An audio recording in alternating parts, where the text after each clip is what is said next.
12절부터 하시죠. 여기 13절로 나왔는데 12절부터 우리 21절까지 8장 12절부터 21절까지 그런 좀 내용이 중요해서 우리 다 같이 합독하도록 그렇게 하겠습니다. 시작. 그러므로 형제들아 우리가 빚진 자로 돼 육신에게 서서 육신대로 살 것이 아니니라. 너희가 육신대로 살면 반드시 죽을 것이로되 영으로서 몸의 행실을 죽이면 살리니 물 하나님의 영으로 영광을 받는 그들은 곧 하나님의 아들이라. 너희는 다시 무서워하는 종의 영을 받지 아니하였고 양자의 영을 받았으므로 아바 아버지라 부르짖느니라. 성령이 친히 우리 영으로 더불어 우리가 하나님의 자녀인 것을 증거하시나니 자녀이면 또한 후사 곧 하나님의 후사요 그리스도와 함께한 후사니 우리가 그와 함께 영광을 받기 위하여 고난도 함께 받아야 될 것입니다. 생각컨대 현재의 고난은 장차 우리에게 나타날 영광과 좋게 비교할 수 없도다. 피조물의 고단한 바는 하나님의 아들들에 나타나는 것이니 피조물이 허무한 데에 굴복하는 것은 자기 뜻이 아니요 오직 굴복해 하시는 이로 말미암이라. 그 바라는 것은 피조물도 썩어짐의 종로를 탄 데서 해방되어 하나님의 자녀들의 영광의 자유에 이르는 것이니라. 아멘. 네, 우리 시간에 이 말씀 통해서 하나님이 우리에게 깨닫게 해달라고 말씀을 들을 수 있는 들을 귀와 또 말씀을 받을 수 있는 좋은 밭의 마음을 허락해 달라고 우리 지금 기도하겠습니다. 하나님 아버지, 이 말씀 받을 때 우리 심령에 하나님의 말씀을 들을 수 있는 들을 귀, 또 그 말씀을 온전히 내 안에 심을 수 있도록 또 좋은 밭을 허락하여 주시옵소서. 우리 마음을 주님께서 열어주시고 깨닫게 하시고 도와주시옵소서. 아버지 붙들어 주시고 아버지 인도하여 주시고 역사하여 주시옵소서. 예수 이름으로 기도했습니다. 아멘. 이 하나님의 형상이라고 하는 그 신학의 그 주제가 굉장히 다양하다고 제가 배웠습니다. 그래서 형상을 어떻게 해석할 것이냐에 따라서 또 다양하게 우리가 또 해석될 수 있는 여지가 있는데 전통적으로 하나님의 형상을 우리가 닮았다라고 말을 할 때는 그 하나님의 품성, 하나님의 성품을 닮았다라고 하는 부분이 가장 일반적인 부분입니다. 물론 경우에 따라서는 예수는 하나님의 형상이라는 고린도후서 말씀과도 같이 바로 그 하나님의 형상을 따라 그 모양대로 지어졌다는 그 예수를 닮은 존재들이 바로 우리다 이렇게 표현하는 것도 저는 무리가 되지는 않는다고 생각됩니다. 그러나 무엇보다 우리가 지배적으로 이해할 수 있는 것은 하나님의 형상을 닮았다 할 때 우리가 하나님의 성품을 닮은 존재로서 우리가 이해할 수 있습니다. 그래서 우리가 하나님의 형상을 닮았다는 것에서 우리가 신앙이 출발하는 것이 얼마나 우리에게 중요한 힌트를 주는지를 알았으면 하는 마음이 오늘 또 있는 것이죠. 그건 뭐냐면 우리가 그냥 다른 피조물들과 달리 하나님의 형상을 따라 그 모양대로 지음을 받았다는 건 창세기 말씀처럼 정말로 우리가 하나님의 형상을 닮은 존재로 지어졌다는 거예요. 그 얘기는 뭔가 다른 피조물과는 다른 목적이 있을 거라는 거죠. 우리가 그냥 아무런 이유 없이 하나님을 닮도록 지어지진 않았을 거라는 거예요. 그것은 상식으로도 알 수 있는 거죠. 우리가 인간을 닮았으면 인간다운 삶을 사는 것처럼 우리가 굳이 이렇게 좀 상스럽게 표현할 필요 없지 않습니까? 돼지를 닮은 돼지가 나오면 돼지를 닮은 새끼가 돼지처럼 사는 거지 뭐 사람처럼 삽니까? 아주 극단적이고 아주 무식한 또 예일 수 있지만 예를 들면 그렇다는 거예요. 우리가 인간다운 삶이라는 것을 우리는 인간이 갖고 있는 고지식한 그 인격, 고상한 인격, 그리고 인간만이 생각해낼 수 있는 짐승과 다른 어떤 구별된 많은 특징들을 우리의 이성으로 발견해내고 그렇게 아주 훌륭한 문명을 이룩하고 문화를 쌓아놓고 지금 이렇게 또 각자 나라별로 이렇게 살아가고 있지만 결국엔 그렇게 해서 살고 있는 우리 인류의 우리 인간들이 과연 우리가 사는 삶의 목적이 무엇일까를 아는 부분에 있어서는 여전히 미지의 영역이 아닐까 생각을 해본다는 거죠. 저는 철학을 잘 모르지만 철학은 인간 존재를 다루는 학문이라고 저는 들었어요. 과연 인간은 무엇인가? 인간의 존재란 무엇인가? 인간은 왜 태어났나? 뭐 이런 것부터 시작해가지고 모든 그런 어떤 우리의 자아를 돌아보는 그런 시간들이 철학의 내용 중에 포함되어 있다고 저는 알고 있거든요. 그것처럼 결국에는 이것도 제가 어디서 들은 내용이에요. 철학이 발달하면 거기서부터 과학과 의학과 모든 게 발전한다는 거예요. 그 말을 제가 어디서 좀 몇 번이고 들었는데 처음에는 말도 안 된다고 생각했어요. 제가 뭐 그런 엉뚱한 얘기가 다 있냐. 근데 과거 고대의 어떤 문명의 발전이 이 철학으로부터 시작됐다는 그 유력한 어떤 증거들이 사실 많이 나오거든요. 그리스에도 철학이 많이 발전했고, 어떤 그런 인간의 문명의 어떤 시작이 나 자신을 발견하고 인간의 존재, 또 존재를 어떤 성찰하는 과정에서 어떤 문명의 어떤 발전을 이뤄내는 많은 어떤 힌트들을 얻고 있지 않나, 그런 생각을 그냥 막연하게 해봅니다. 오늘 이 시간은 그런 철학을 알려고 하는 시간은 아니고요. 제가 알 수도 없고. 중요한 거는 이 성경에서 하나님이 우리를 하나님의 형상대로 지었다라고 하는 것에 바로 우리의 존재의 목적을 알 수 있는 엄청난 힌트들이 들어있다는 거예요. 우리는 그 하나님의 형상을 따라 지은 존재를 생각할 때 또 천사를 생각해 볼 수 있습니다. 천사도 인간의 몸을 하고 있죠. 물론 그 몸에 실체가 없기 때문에 자유자재로 그 몸을 변형시킬 수 있다는 걸 우린 성경을 통해서 우리는 알 수 있고, 그 힘이 또 사람보다는 세다는 것도 알 수 있고, 또 만져질 수도 있고 또 만져지지 않는 그런 어떤 모형으로 이렇게 자유롭게 왕래하는 모습들을 통해서도 천사의 어떤 실존이 어떤 구성인가를 대충 우리가 가늠해 볼 수 있죠. 그러나 분명한 건 천사도 하나님의 말씀을 받아서 인간에게 전달하고, 또 하나님과 대화하고, 또 하나님의 심부름한다, 또 하나님과 소통하는, 또 우리의 인격과 같은 어떤 지혜와 지능을 가졌다는 그런 여러 가지 면에서 하나님을 닮은 존재로 우리가 볼 수 있습니다. 그러나 인간이 하나님의 형상을 따라 지음받았다라고 하는 그런 어떤 내용을 우리가 이해할 때, 천사는 히브리서에도 말을 하는 바와 같이 바로 우리를 하나님을 수종드는 자뿐만 아니라 하나님의 자녀를 수종드는 자로 지음을 받았다라고 명확하게 말씀을 하고 있는 거죠. 다시 말하면 천사가 아무리 우리보다 능력이 좀 더 뛰어나 보이고, 또 뭔가 장소의 구애를 받지 않고 또 하나님과 소통하고 뭔가 또 우리보다 좀 더 강한 힘을 가지고 있다라고 해서 우리가 그들을 부러워하거나 우리보다 좀 더 우월한 존재로 볼 필요는 없다는 거예요. 그렇다고 천사를 깔보고 무시하고 이러는 것도 아니지만, 분명히 우리는 성경에서 말씀하는 대로 천사도 하나님의 어떤 닮은 부분들을 많이 갖고 있지만, 결국에 가서는 하나님을 우리 인간, 우리를 지으신 것과 달리 볼 수밖에 없는 이유는 우리를 하나님의 자녀로 삼으셨다는 거잖아요. 그래서 우리 인간을 보면 참 정말 그 시편의 어떤 표현처럼 신묘막측한 게 정말 맞아요. 우리가 뭐 그리 잘났길래, 우리의 어떤 구성을 보면 우리는 정말 흙이거든요. 우리의 구성은 결국 흙으로 다 돌아가는 존재인데, 우리의 이성, 우리가 생각하는 바, 또 우리의 인격적인 부분들, 또 우리가 사람과 사람 사이에 우리가 나누는 어떤 문명의 어떤 활동을 통해서 우리가 하나님이 이런 걸 주시지 않고는 우리가 도무지 이런 활동을 할 수 없는 존재들이라는 것을 우리는 인정할 수밖에 없는 겁니다. 그런데 여기서 분명한 것은 우리가 이렇게 하나님을 닮았기 때문에 우리는 무엇을 깨달아야 하느냐? 또 다른 목적이 있다는 것을 알아야 된다는 거예요. 이 세상에 있는 모든 만물은 하나의 목적을 향해서 지음받았다고 성경은 말하고 있어요, 사실은. 모든 만물이 마지막 때에 하나님을 찬양한다 그러죠.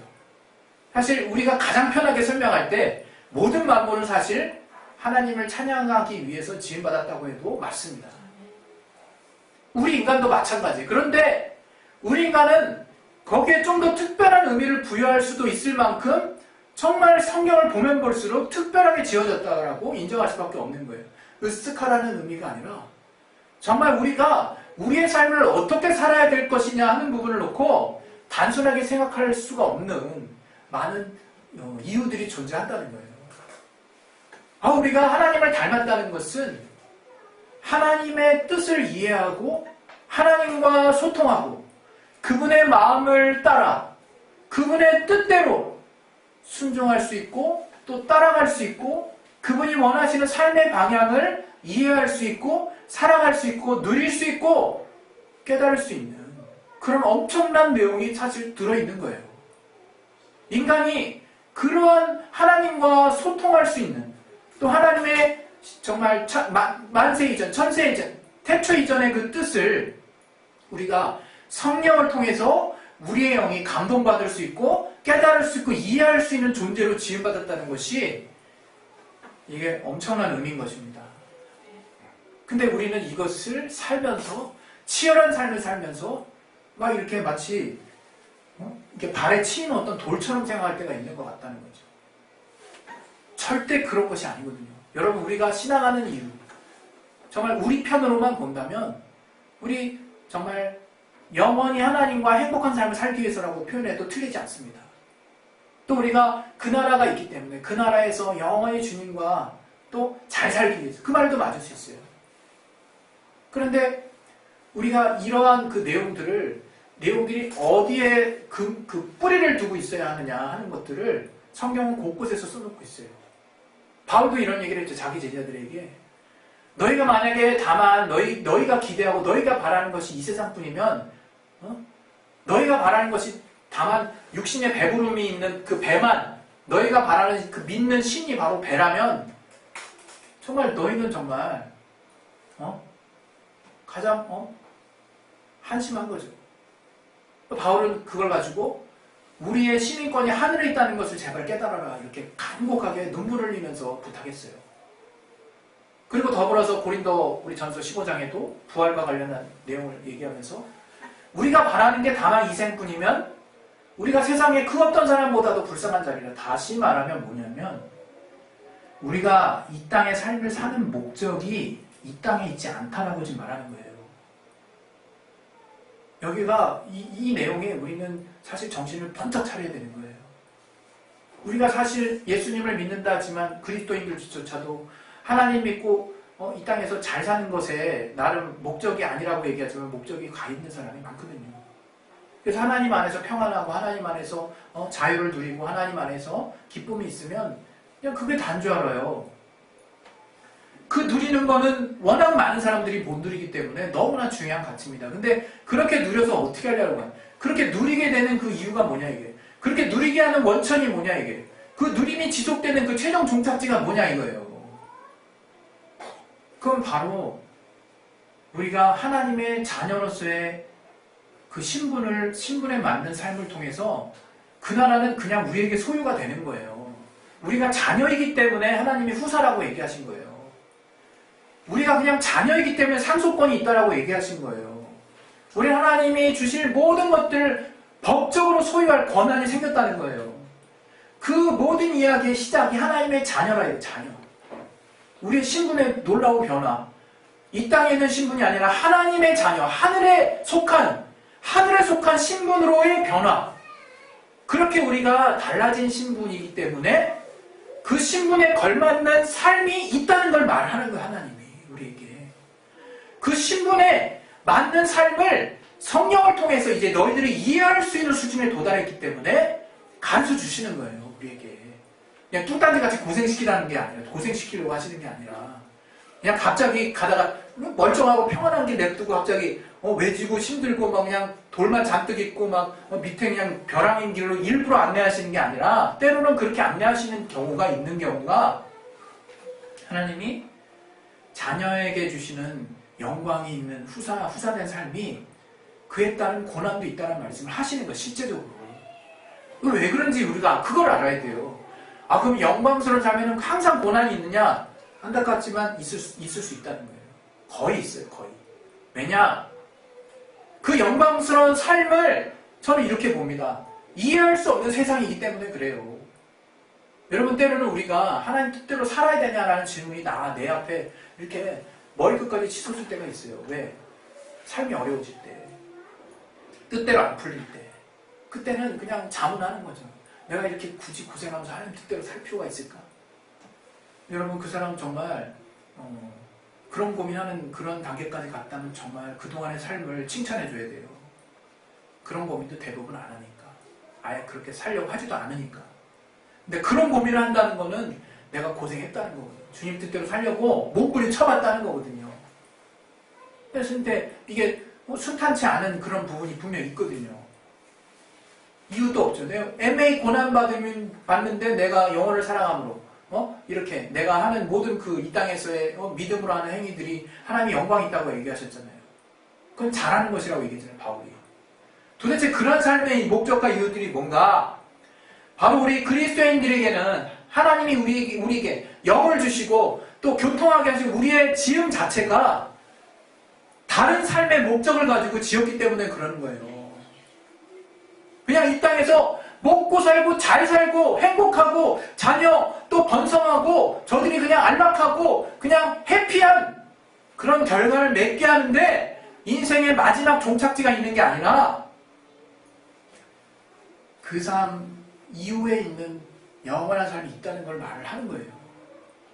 우린 이 본문을 보면서 또 이런 얘기도 할 수 있죠. 우리 오늘 같이 봤던 본문에 보면 이렇게 시작합니다. 우리 로마서 8장 우리 21절에 8장 13절 12절에 너희가 육신대로 살면 반드시 죽을 것이로되 이렇게 나와요. 그러니까 이 구절을 가지고 많은 분들이 육신의 삶이 쓸모없다라고 얘기합니다. 육신의 삶. 육신대로 살면 너희 죽어. 그대로 나와 있잖아요. 하나도 여기에 반박할 수가 없죠. 성도들. 그냥 그대로 받아들이니까. 이 말이 정말 이 말입니까? 육신대로 살면 다 죽습니까?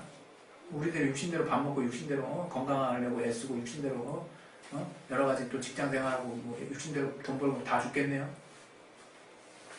이 말은 그 뜻이 아니라 우리가 이 육신대로 이 육신의 삶의 종착지, 육신의 삶의 최종 종착지는 뭡니까? 육신밖에 안 보이기 때문에 육신이 행복하면 그걸로 끝이에요. 육신이 만족하는데 내 목적의 최종 종착지로 여기고 사는 사람은 그 사람이 어느 순간 더 이상 전진할 수 없는 어두움을 발견하게 돼요. 그 사람은 죽은 것과 다름없습니다. 사실상. 여러분 우리가 그렇게 지음받지 않았다는 걸 말하는 거거든요. 우리는 이 육신의 삶이 잘 된다고 해서 거기에 만족할 수 없어요. 왜 많은 부호들이 육신의 삶의 만족함을 느껴야 될 텐데 저들이 그러한 삶 이후에 뭔가 보여지는 다른 양태의 삶들을 우리에게 가르쳐주는 걸까요? 재산을 전부 헌신해서 남들을 위해 헌신한 삶을 살기도 하고 갑자기 그냥 호론다시 히말라야로 날아가가지고 거기서 외진 어떤 골목에 가가지고 또는 슈가이처처럼 어떻게 그런 어떤 정말 어려운 의료 혜택이 없는 나라에 가가지고 자신의 남은 인생을 희생한다. 아니면 그냥 정말 뭐가 뭔지 모르게 정말 온통 정말 마약과 그런 어떤 쾌락에 완전히 빠져들어서 정신을 못 차린다든지. 우리가 우리를 만족하게 하는 그 수준의 끝이 뭔지를 모르니까 그러는 거 아니겠어요? 전자는 좀 더 의미 있는 삶이 무엇인가 그게 물질에 있지 않다는 걸 깨달은 삶일 테고 그 후자는 여전히 내가 채워지지 않는 그 체험을 어떤 형태로든 만족해 하려고 하는 그 몸부림 아니겠습니까? 그러나 정말 이 전제의 삶을 통해서 우리는 인생의 참 의미를 찾을 수 있을 거예요. 보람찬, 내가 가진 것보다 남에게 베풀면서 있는 것들을 쓰면서 내가 남들을 도와주면서 사는 사람이 이렇게 큰 행복을 내게 가져다 주는 거 하는 큰 행복감을 가져줄 수 있을 거예요. 이것의 연장선에서 우리가 좀 더 생각해 보아야 할 것이 바로 하나님의 말씀대로 사는 삶이 그것과 별반 다르지 않는 평행선에 있는 삶이라고 하는 것을 저는 여러분에게 말씀드리고 싶은 거예요. 하나님이 우리에게 말씀대로 사는 삶이 무엇이냐 얘기할 때 하나님의 공의가 있는 삶이에요. 그 삶은 변하지 않습니다. 그 삶에 따른 하나님의 약속에는 변함이 없어요. 그것이 자녀가 취해야 할, 자녀가 살아야 될 삶이라고 얘기를 하시는 거예요. 그렇게 뭔가 세상적으로 보면 뭔가 올곧아 보이는 오름가치를 사는 삶이 돌도 엄청나게 많죠. 그러나 우리가 정말 하나님의 뜻대로 살다 보면 그렇게 애매한 고난도 많이 받지만 영광스러운 삶이 무엇인지를 우리가 쫓아가는 삶을 살 수 있다는 거예요. 하나님의 말씀을 따라 사는 삶이 바로 우리의 영혼을 위한 삶이고 바로 그것이 이 땅의 삶의 목적을 두지 않는 삶의 가치를 가진 사람들의 삶이에요. 너 이렇게 살면 너 어떻게 살래? 거기에 우리는 답할 수 있어야 돼요. 하나님이 우리를 그렇게 지으셨기 때문에 우리 단지 그냥 여러분과 정말 고상한 대화, 여러분과 인격적인 대화를 하는 것도 나에게 최고의 의미지만 더 나아가서 이렇게 내가 이런 삶을 살 수 있게 된 데는 정말 하나님이 알게 해주신 영광스러운 가치가 있다.